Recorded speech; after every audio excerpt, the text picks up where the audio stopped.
Right. Well, this morning we are talking about when things are not aligning from a money perspective in your relationship. It is so common. So, money arguments are not about money quite often.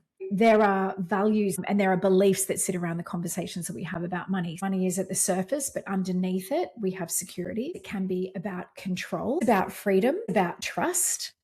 What is it that we believe about money? And so when we're coming into these money arguments, being able to reflect for yourself about what is it that's really sitting underneath your personal beliefs about money.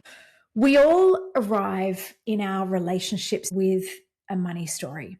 Okay. You grew up in a household where money was a certain way. It might be that there were arguments. It might be that it was perfectly happy and lovely and not something that you needed to worry about. But when you come into a relationship, it's not just your story.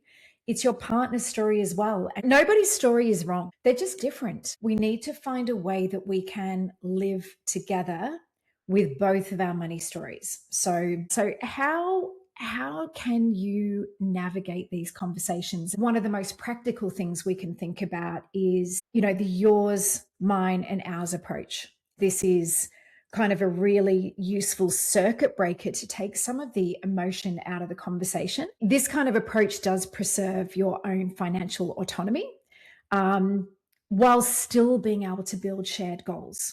Okay. The second part of it is, how do we talk together about money when there is some heat in the conversation? Scheduling money conversations and trying to avoid the in the moment emotional ambushes. So the worst time to talk about it is when a bill has just arrived or when you're tired and stressed. The best time is a scheduled monthly money date. It can feel awkward, but it's a really good starting point if you can make this happen. So the things that we're talking about is, how are we tracking? How do we feel about the way that we're working with money together at the moment?